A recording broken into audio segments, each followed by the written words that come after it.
In this video, we're going to discuss transporting patients. So the decision to transport involves a bunch of different factors, including the patient request.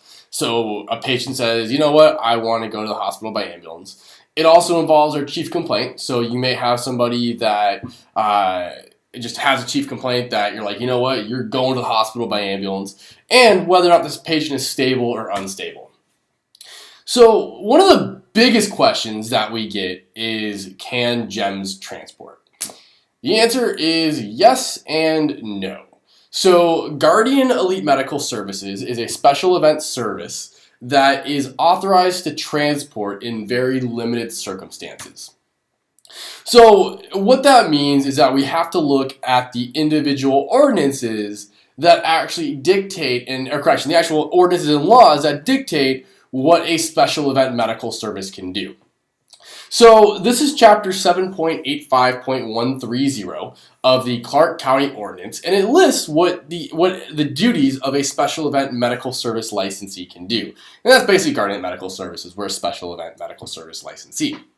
So, a special event medical service licensee may provide on-site medical or first aid services during special events, and may, within the county's urban towns, transport a patient from a special event if it has been contracted to service only if the condition of the patient is so severe that the patient requires immediate ambulance service. So that would be things like penetrating trauma, acute myocardial infarction, evolving CVA, and difficult airway management, provided that such transport is approved by the health district and the AOC as described in section 7.85.130 of the section, and that the SEAMS provider uses a special event vehicle that is staffed and equipped pursuant to the health district regulations, and the SEAMS provider complies with the following requirements. So basically what happens is we have to have a copy of insurance with the county, which is already done, and prior to transport or en route, we have to notify the medical facility that the patient is being taken to, and notify the fire alarm office that we are transporting a patient. Now, we're also going to look at chapter 6.08.370 of the City of Las Vegas ordinances, which is the requirements for special event transport. So basically this says that a SEAMS provider whose special event vehicle is staffed and equipped pursuant to the health district regulations may transport a patient from an event it has been contracted to serve if the condition of the patient is severe, that the patient requires immediate ambulance transport, a bunch of things there. And then within 5 working days that we notify the health district of the transport. And then the other regulation we're going to take a look at is the Southern Nevada Health District Regulations 900.005 Ambulance Transport Special Purpose Permit. So basically this outlines that yes, we can transport in limited circumstances like this previous codes. Basically, it says that we can transport within a area, whether it be a county, municipal, or local codes allow us to, and that anytime that we do a transport, we just have to notify the health district. So let's say that we do have a transport. So transport is going to depend on a few things. It's going to depend on the stability of the patient and the venue that we are working at. So let's talk about patient stability. So any patient who is hemodynamically stable will not be transported by Guardian Elite Medical Services unless extenuating circumstances exist. So that means that if we do have a patient that needs to be transported by ambulance, we should be contacting a franchise provider to do so. So we should be calling AMR, Medic West, Community Ambulance, or the fire department to handle those transports. Now, if the patient is hemodynamically unstable and you are working as an ALS provider, you can transport to the closest facility. So that paramedic should make the determination whether or not the patient is stable or unstable. In unstable patients, if the paramedic feels it needs to be immediately transported, we can transport. However, we need to weigh other options, including whether or not it's beneficial to keep the event covered versus transporting to the hospital and calling in another service to handle that transport. If you're working as a BLS or ILS crew, you will not transport unless extenuating circumstances exist. And then the venue too is also going to dictate how transport is going to be done. So what that means is that specific venues may have a specific requirement for initiating transport. For example, some of the large venues like casinos and convention centers that we work in have a specific protocol for establishing transport. Now, if the event is not in a large venue, then it is up to GEMS to notify the transporting service, either through the fire alarm office, private ambulance service, or other dispatching agency.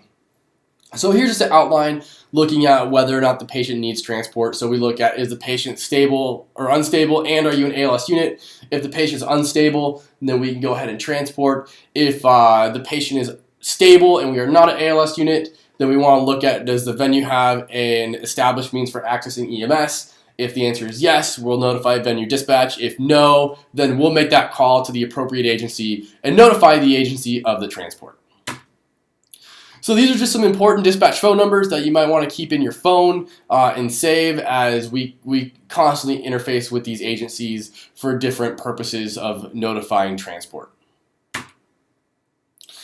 So something interesting that we've had happen a few times is we've had phones fail while at events. So all the ambulances do have two-way radios to a lot of the dispatch agencies that are listed on this screen. And so in the event of a phone failure, we can also back it up with a two-way radio. So here's actually a little interesting case study that happened here at Guardian Elite Medical Services, where we had a motorcycle race in the Jean-Dry Lake bed. We had a 39-year-old male complaining of clavicle pain, vitals were stable, physical exam showed deformity, and he requested ambulance transport to the hospital. However, there was one little problem, and we did not have cell phone coverage. So we had an ALS unit there. They were unable to use their cell phones to call for transport.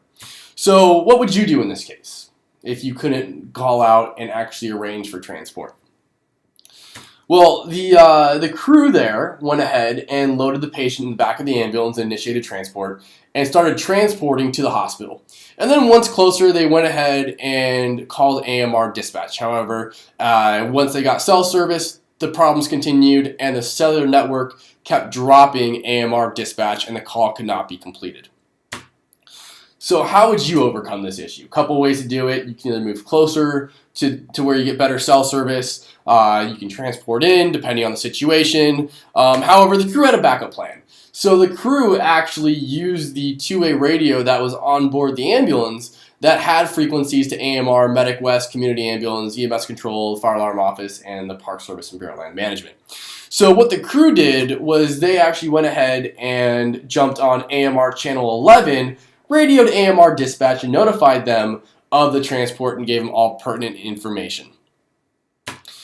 So as part of that backup plan, like I said, every ambulance has channels in the ambulance that can be used for notifying a dispatch service. So these are all channels that we can, if last resort we don't have cell service, we might be able to jump on the truck radios and see if we can get a hold of a dispatch service to arrange for a transport for us. All right, so moving on. So now we're going to talk about handing off the transport. So we've made that call. We take the patient to an extrication point, and now we hand off. So when we hand off the transport, we want to go ahead and first of all complete the handoff report. So this is going to be anything that we did, anything that we found. We're going to notify the transporting service of basically what happened, why they're called, introduce the patient. We're also going to assist them with any interventions as requested. So if they request anything, go ahead and help them out. Now this is going to be a big one, this one in bold.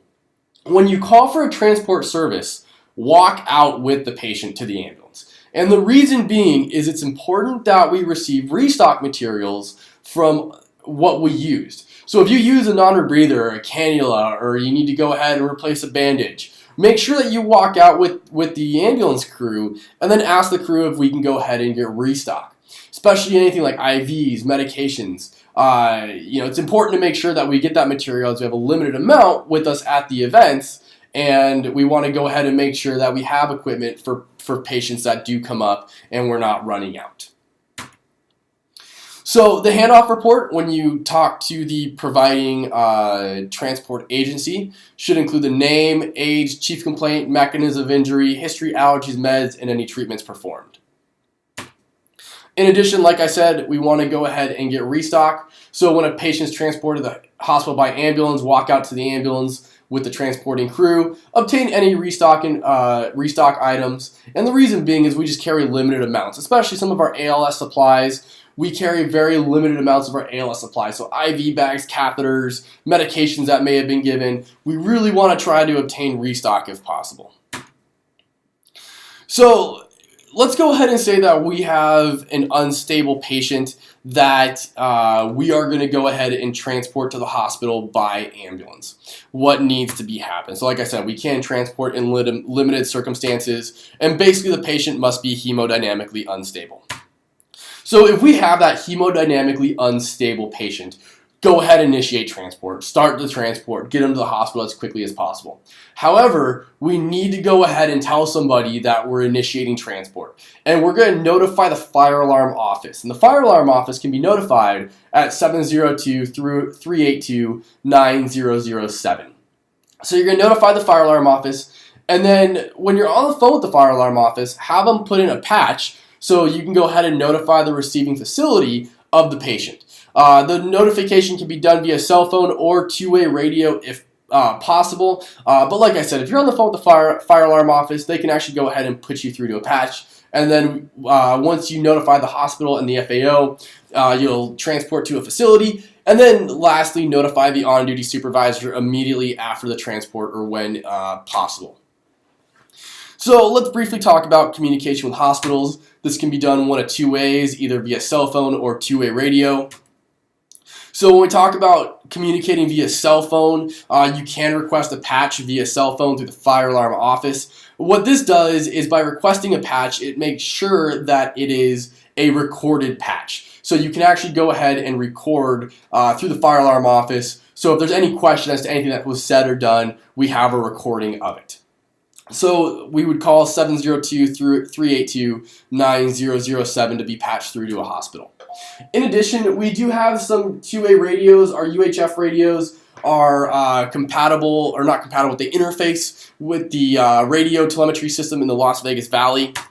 To do so, you want to find Med Channel 9 in your two-way radio. Med Channel 9 is actually going to be EMS control, and from there, they can actually go ahead and patch you through to a hospital. They're going to patch you through on Med Channels 1 through 8. They're going to tell you to change channels. You're going to turn to that channel. You're going to give your report, and then when you're done, you're going to turn your radio back to Med 9, and then you're going to clear the channel. If you have any questions about transporting, be sure that you notify the on-duty supervisor.